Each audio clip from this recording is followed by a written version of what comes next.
Welcome to our program. I'm Carol Spalding, your host from Florida Community College at Jacksonville. Our program today features Margaret Wheatley, Dr. Margaret Wheatley, author, speaker, and president of the Berkana Institute. Welcome, Mag. We're really glad to have you. Thank you. Good. Tell us what the word Berkana means in the Institute. That's a fascinating word.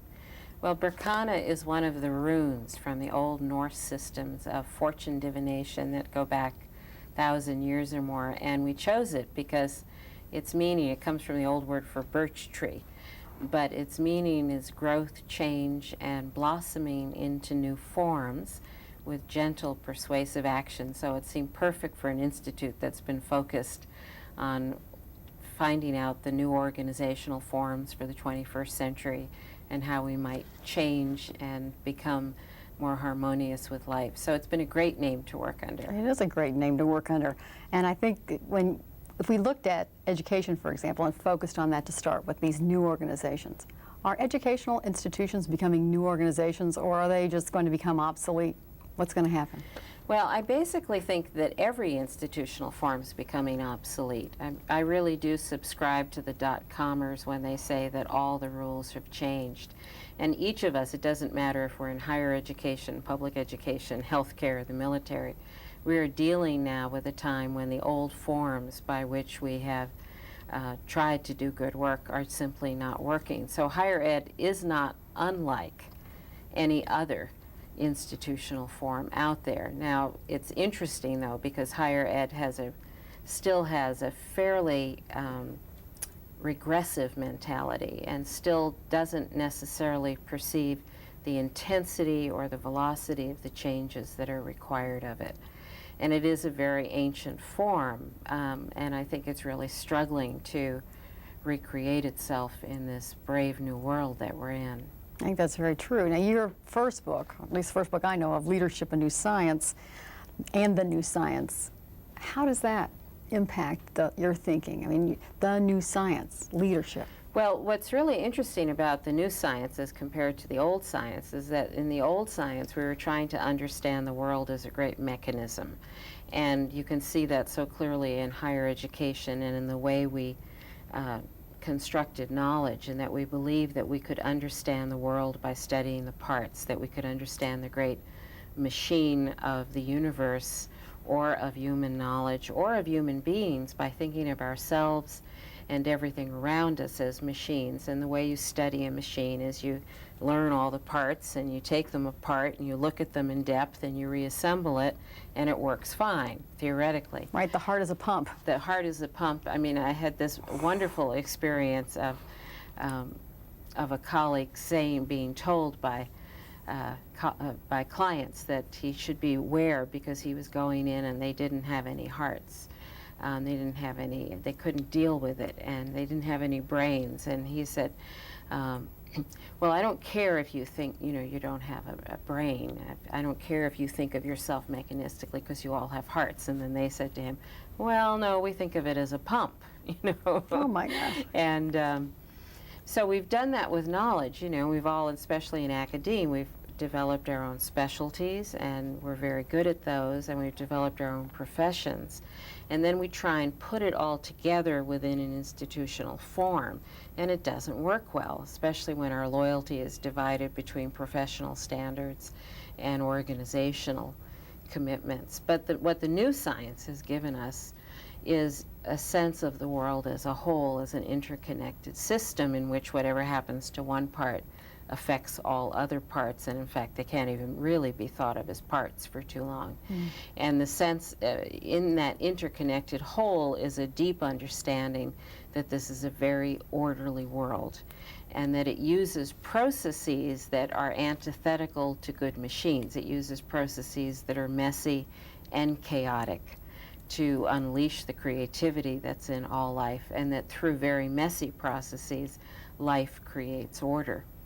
And its order is not up to us to create, to explore the contrast just a little bit more, a machine doesn't have any innate sense of anything. It all has to be designed from the outside, and so it's created from on high. We've taken that approach in our organizations and in our teaching environments, that we are the source and we give something to a student. When you switch the frame to a new science lens, you understand that the order is inherent and that the real task of a designer is to create the conditions so that these fairly messy processes can come about and that they will be the ones that lead to order. And so we become not the engineers, but actually those who create the conditions for order to emerge. And I think that definition applies to leadership. It also applies very well to thinking about teaching and learning. Well, with the account. Let me just want to make sure. Okay. Okay. And just let me hold on a second here. Okay, and your next question. Some teachers are trained to generate behavioral objectives, and Right. they're looking at accountability measures. State legislature's looking at accountability Right. measures. They've got all these tests. How does your philosophy, or is it a philosophy? Your theory? Well, it's a theory. Okay. Yeah. How does your theory, how is it received when it goes up against these kinds of issues? Well, it's received as a sign of hope, but before I explain why, I think we have to notice what's going on right now because it's really rather nasty. We're looking at institutional forms that are failing, like public education, like higher education, like healthcare, and we're resorting to a very old mechanistic belief, which is that you can't manage anything unless you can measure it. And that the better measurements you have, the more measures you have, the more you'll be able to force this machine or this individual to comply.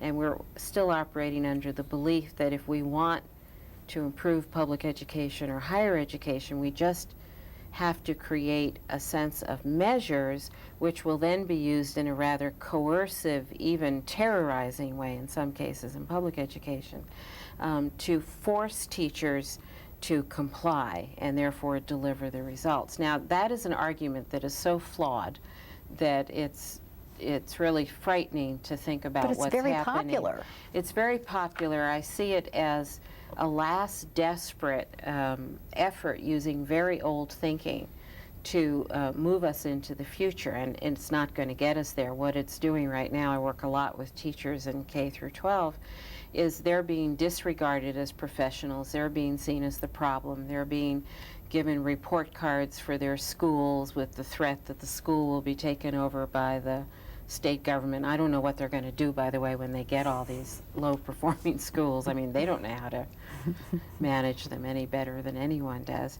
And where I come in very strongly here, and it's why it's hopeful, is that I do believe that the solutions that we need in any situation are first to be looked for within the existing system.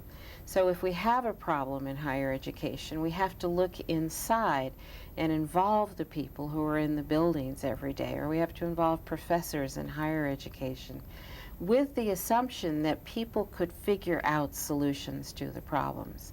Now, the second part of it is my very deep belief, and I say this both as a scientist and as an organizational behaviorist, that people only support those solutions that they create. This is true of all life. Nothing in life, nothing alive, accepts direction. You can nudge it, you can provoke it, but anything alive retains the freedom, and this is a word used more and more in biology, retains the freedom to decide whether it will listen to you and how it will react.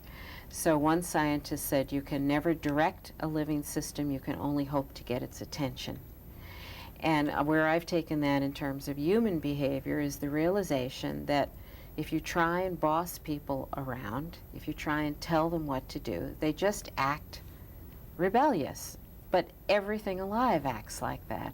And so once you notice that, then you realize the only option you have is to involve people.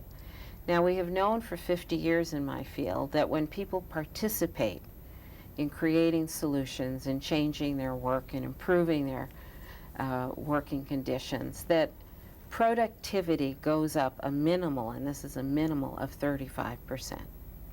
When people are engaged with redesigning their work. They always create a more productive workplace. When people are engaged in solving big problems, they come up with solutions that are simply not available from the leader's head or from a small group of people. There is an enormous capacity that's in all of us, that when we are engaged in solving problems that we care about, we come up with brilliant breakthrough solutions. So we have a problem with public education. We have a problem with higher education. We're not going to find those solutions by developing these inane standards which don't measure learning really. They just narrow the focus. They turn our schools into testing centers.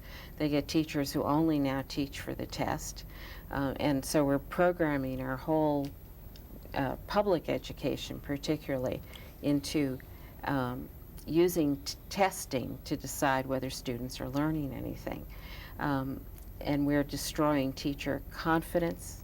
We're not engaging teachers. And so I very strongly believe that the solution is, and I've seen this work, that yes, we all want standards, we all want excellence in education. Well, there's a way to get that. Let's get together, let's work with parents, let's involve children, let's involve educators, let's involve learning theorists, and let's figure out how we're going to teach children so they become smarter and more flexible and can really move as fast as the 21st century dictates. But as for every moment when we exclude teachers from being part of the solution, we are actually increasing the number of problems we're going to have.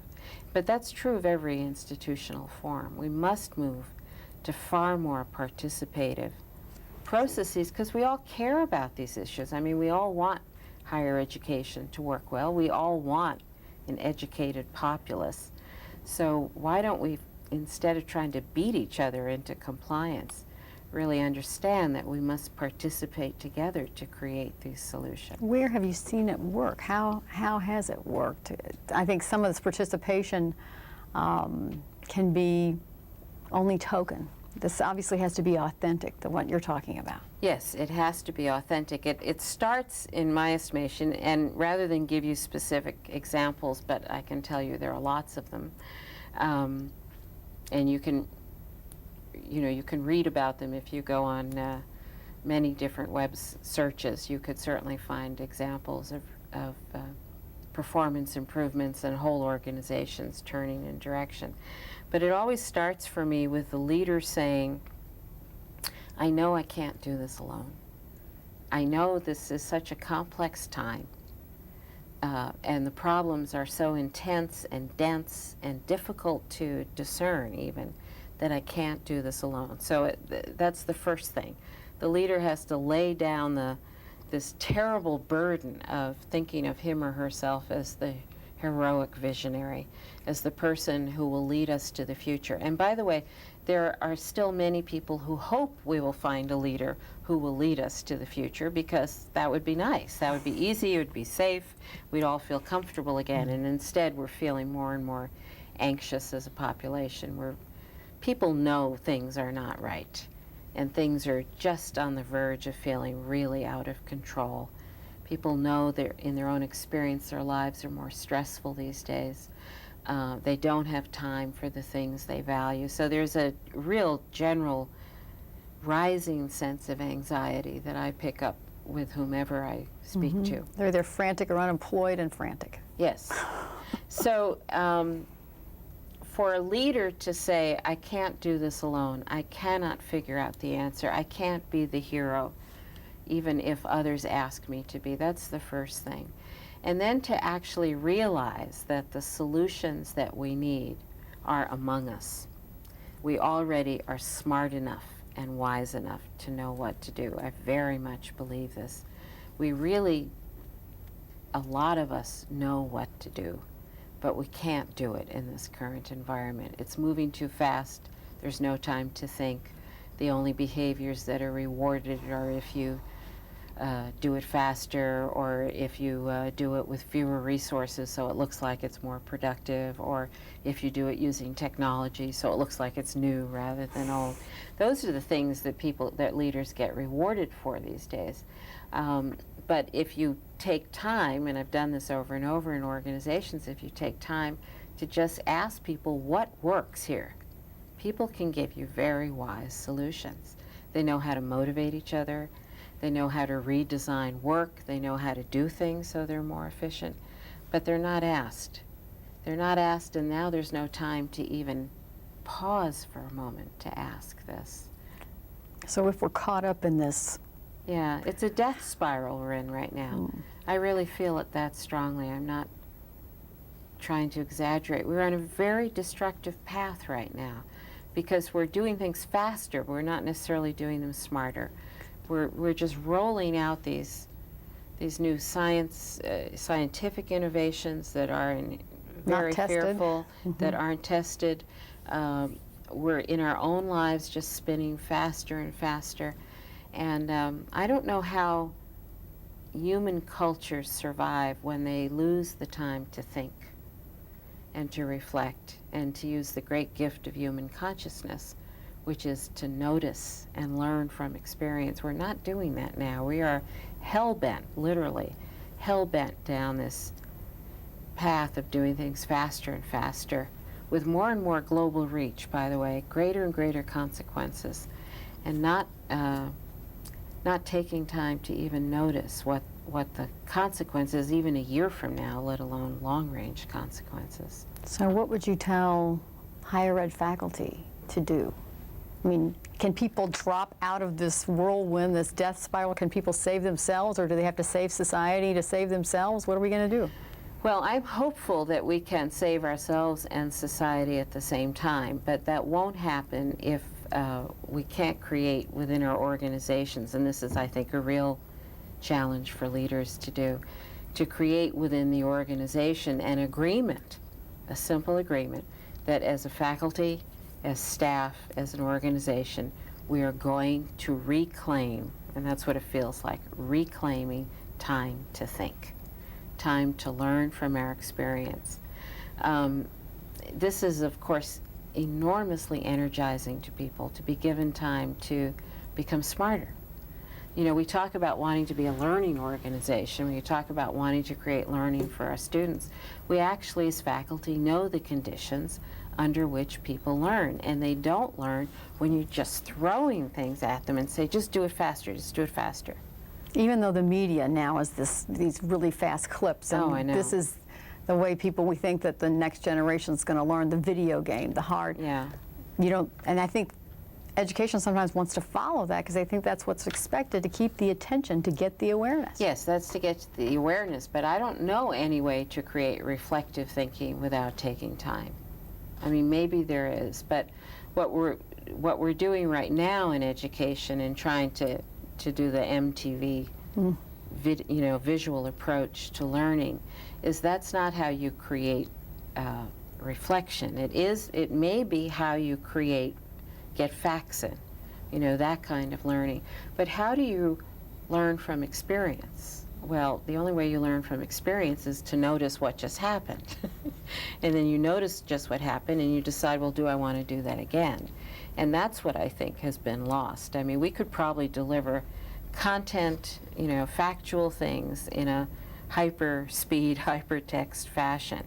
But for then the assimilation, the time for reflection, there's no substitute for that. And I think that is missing in general from our youth culture, to even notice what happened rather than just going on to the next thing. Education's been seen as a means to an end rather than an end in itself. It's all job-related and career-related and technical and that kind of thing. What's your thinking about that? I hate it. I despise it. I think it's another part of our death spiral. I mean, especially in this world right now, which is so filled with creative energy, especially in America. I mean, I see among my teenage sons and their friends a kind of blossoming of capacities they didn't even know they had, because they can become graphic designers because they've got Photoshop, you know, and they start creating logos for themselves because they have the software, or they create music on computers because it's all there. So they're actually experiencing a kind of creativity that is wonderful to see. And yet, to think that that has to be narrowed into a job, and more of these jobs don't exist right now and will exist in another few years, and then they'll be replaced by others and others and others. We're taking this kind of strange focus of just thinking we need to prepare people for jobs, even while the types of jobs and the ground underneath us is constantly shifting. And I'm very much a supporter of teaching kids how to think and how to ascertain what's truthful, what's valid information, because that's more and more difficult on the web. I get frustrated myself by not, you know, knowing what's true that comes across. Is a petition really true? Is this issue really true? Did this really happen? And that's an increasing frustration for a lot of us. So if we could teach kids how to discern, how to know when something is from a valid source, if we could teach them how to put together knowledge in that crazy MTV way, even visual. There are a lot of ways in which we could help them use their great non-linear, little snatches at a time kind of minds now, in which they take in enormous amounts of information. I mean, I can't track with them at all anymore. But for them then to put that together and know what's the difference between an opinion and impression and something that's real. I mean, if we don't get to that level, then we're in deep trouble.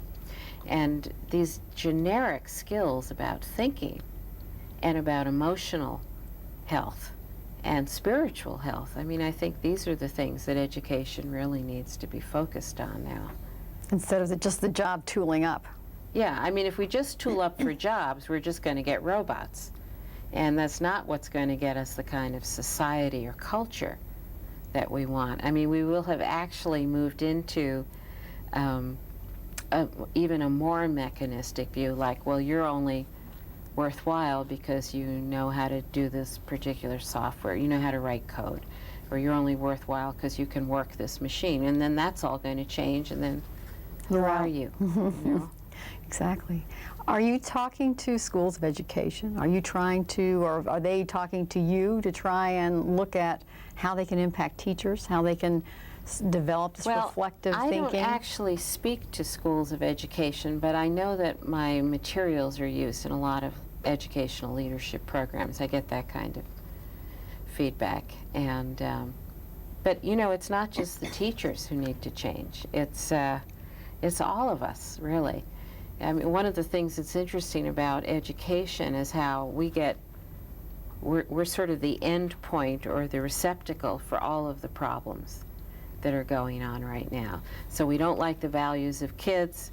We need to get up to speed in technology. You know, kids don't have, you know, kids are coming from homes of divorce.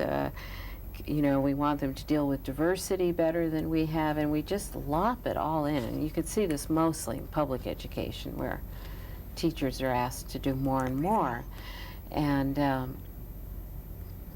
of course, we're not going to solve anything by just dumping, you know, the burden of all of these things is on all of us right now. And yet I find that when you actually ask people to come together as a community, as a school, as an institution, and really involve everyone who cares about that institution, that you have enormous capacity then to really recreate yourselves in a powerful way.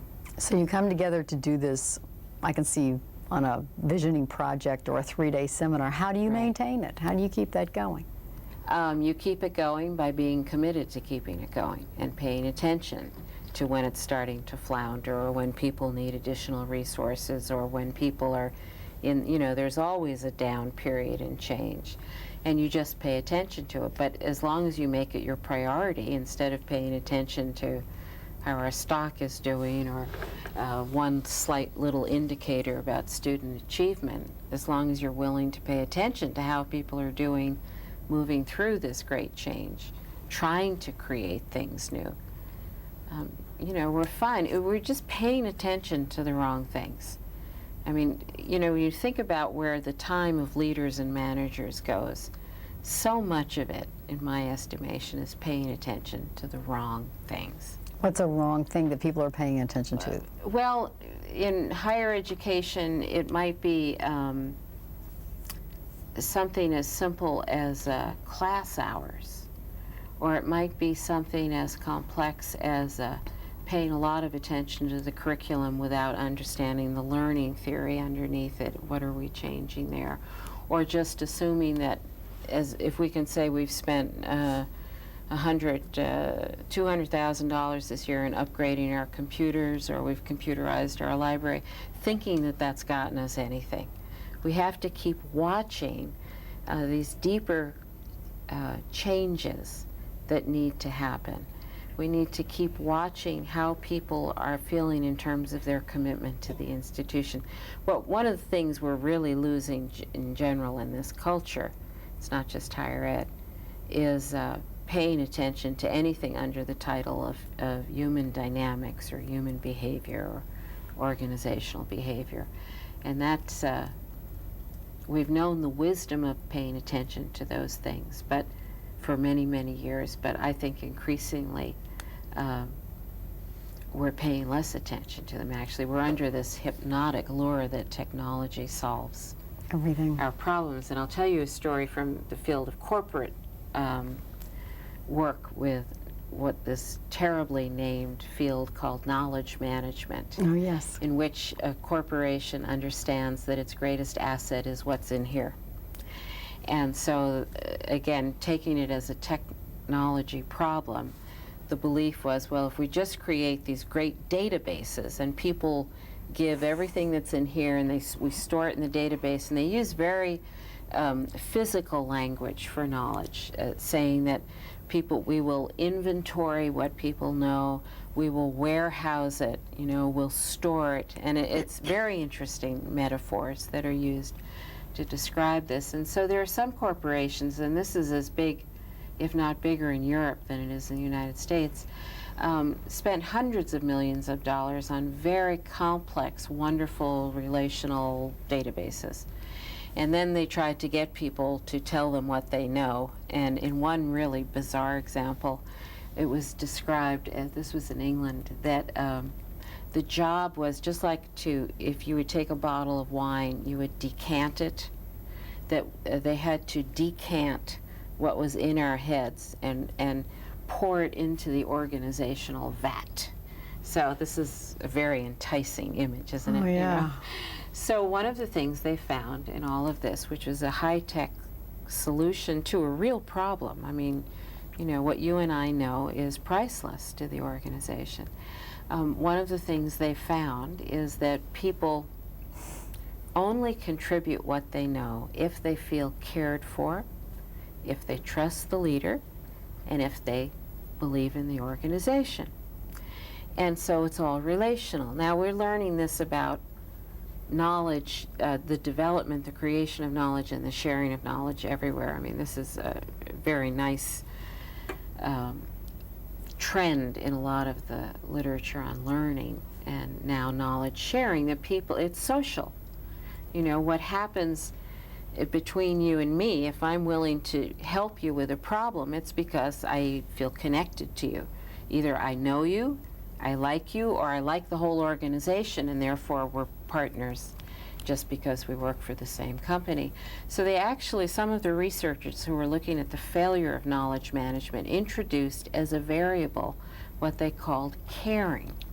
So again, we keep seeing over and over again that we have to understand ourselves not as these nice little mechanisms, or not as these bottles of wine that you just pop my cork and I'll tell you everything I know. But in fact, this, you know, we're all about what happens in relationship with one another. And that's what's just, again, when you have no time, one of the things that disappears is the ability to talk. Yes. the ability to think together, the ability to say, hi, how are you? I don't have time for those conversations anymore. I don't want people to even ask me how I am, because there's no time to cover my life That's right right. now. I can't Let's catch you just up. get on the task. But over time, you know, it's the relationships in an organization and a community that make all the difference in the world. I think that's really true. So how did it end? I mean, did they decide to instill caring in everybody?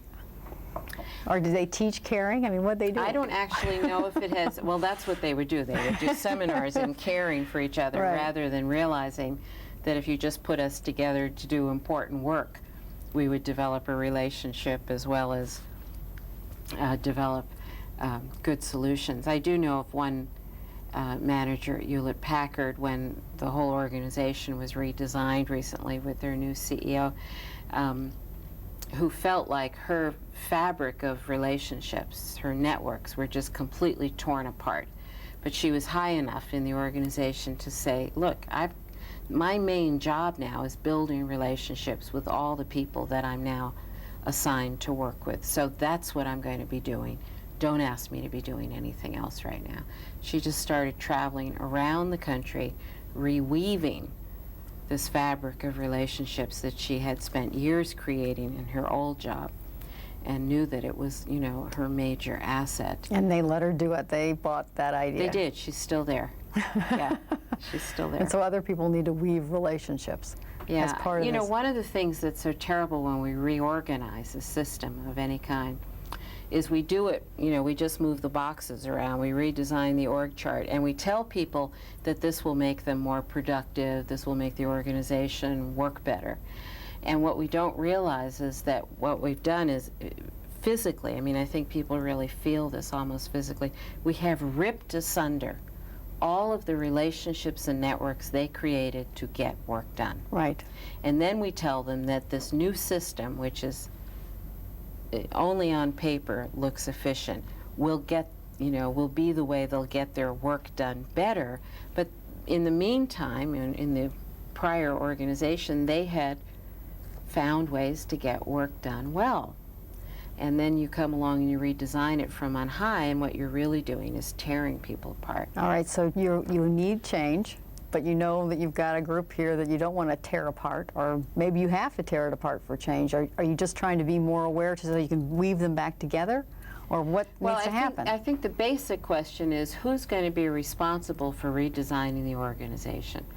And most people, you can educate people very quickly. If they don't already know that things aren't working well, you can educate them pretty quickly to bring them up to speed so we're all working with the same sense of what's real here.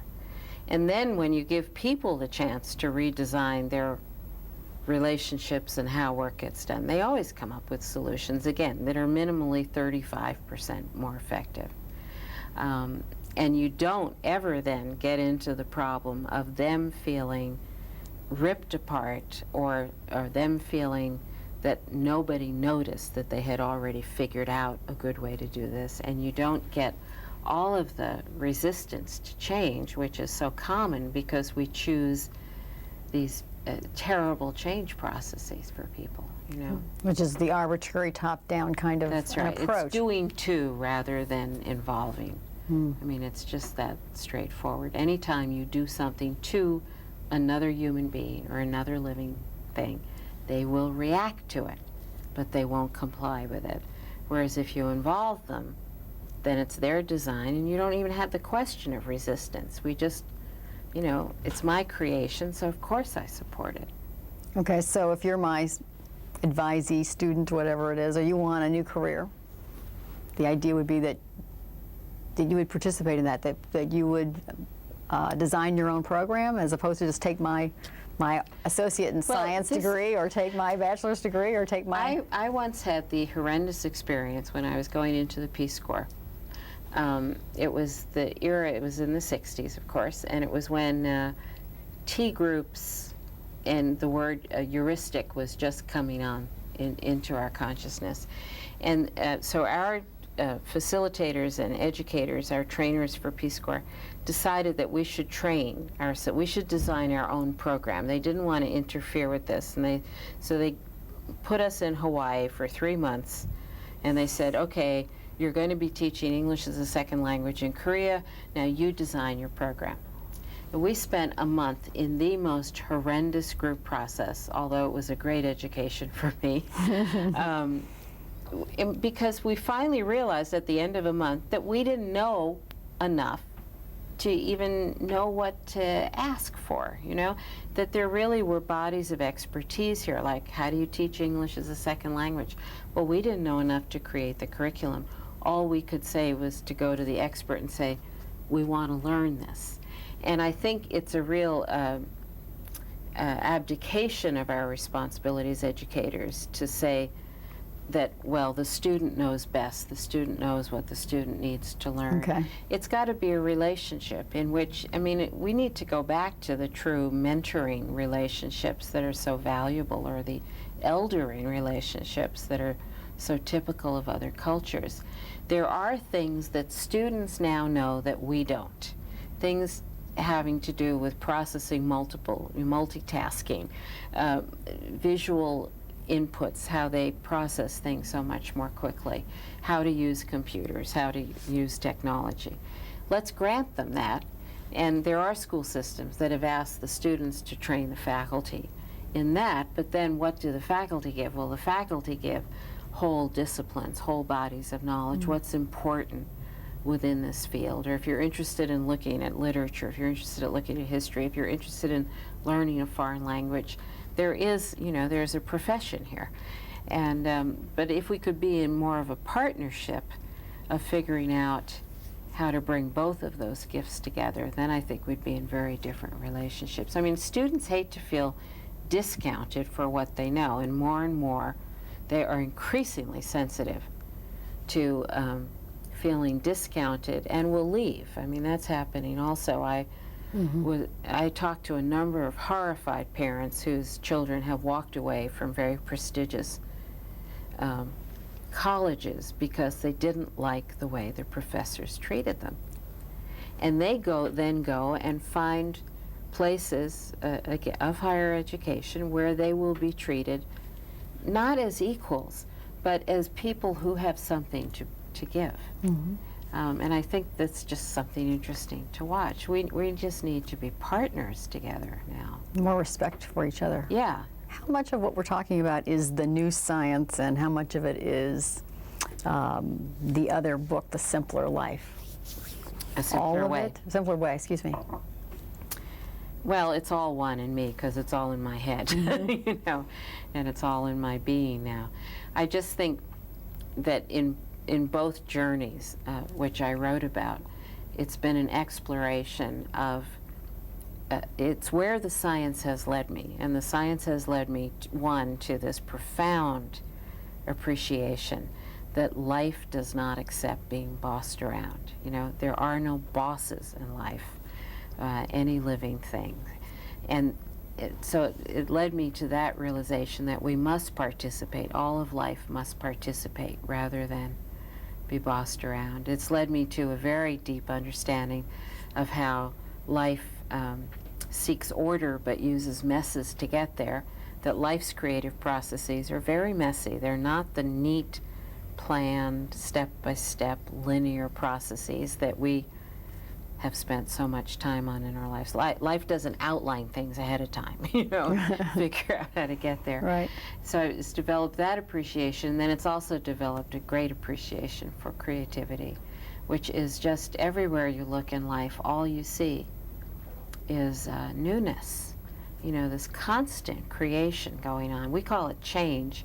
At some point, I think we should just call it creation. I mean, that's really what we're living with now. Things keep being new. And But you've got also this philosophy of knowing the past, the future, and the present, so that you can do something about the future. How does all this work together? For this newness, I mean, to accept all Well, this the newness only comes from one's identity, and one's identity is, and again, this is independent of whether we're talking about bacteria or toads or human beings. Our identity is the result of what's emerged from all of our past experiences, and those things we have chosen to notice, those things we have chosen to do. So we are the embodiment of all of our prior life. And it's from that space that we can then create. And so it's, again, it's all one piece. I mean, we create these chunks or boxes around our experience, but in fact, who I am today is a result of everything I have experienced and the interpretation I've given to it. And so that actually prevents me from moving in many directions, but also then allows me to move in certain directions. We were noticing the revision of leadership in the new science, and that you had, I guess you felt the need that you had to revise it after Yeah, I did. 1992. And the chapters are different, and the quotations are different. Can you Right. speak to that? Yeah, it was, I mean, the book is at least 60% new, maybe more. And yet there was still things that I wanted to preserve, which was the general perspective and the general views that are in each chapter. But, you know, after 8 years of actually working with these ideas, I have a lot more opinions about them. I have a lot more practice with them. And so some of the things that had been questions or hunches or vague explorations are places that I've spent a lot of time. So I think the book has fewer questions, actually, and has more confidence in it, and it has more practice in it as well. And then there's new material that I just wasn't ready to write in 1990-91, that by the end of 98 I was really ready to talk about change, for example.